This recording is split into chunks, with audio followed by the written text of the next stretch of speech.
இந்திய மகளிர் அணி 52 ரன்கள் வித்தியாசத்தில் வெற்றி பெற்று முதல் முறையாக உலக சாம்பியன் பட்டம் வென்றுள்ளது. இந்த வெற்றிக்குப் பிறகு தலைமை பயிற்சியாளர் அமோல் முஜும்தார் மீது இணையத்தில் பெரும் ஆர்வம் கிளம்பியுள்ளது. அமோல் முஜும்தார் 1974-இல் மும்பையில் பிறந்தார். தனது முதல் ரஞ்சி போட்டியிலேயே 260 ரன்கள் அடித்து சாதனை படைத்தார். அது அப்போது உலக அளவில் அறிமுக போட்டியில் வீரர் ஒருவர் அடித்த மிக உயர்ந்த ஸ்கோர். 171 முதல்தர ஆட்டங்களில் 30 சதங்கள், 60 அரை சதங்களுடன் 11,167 ரன்கள் எடுத்தார். ஆனால் திராவிட், சச்சின், லட்சுமண், கங்குலி போன்ற மாபெரும் வீரர்கள் இருந்ததால் இந்திய ஆடவர் அணியில் இடம் கிடைக்கவில்லை.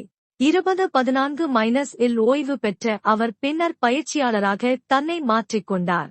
தென்னாப்பிரிக்கா மற்றும் ராஜஸ்தான் ராயல்ஸ் அணிகளுக்கு பேட்டிங் பயிற்சியாளராக இருந்தார். 2023-இல் இந்திய மகளிர் அணியின் தலைமை பயிற்சியாளராக பொறுப்பேற்றார். ஓய்வுக்கு 11 ஆண்டுகள் பின்னர் தனது பயிற்சியில் இந்திய மகளிர் அணி உலகக் கோப்பையை வென்று வரலாறு படைத்தது.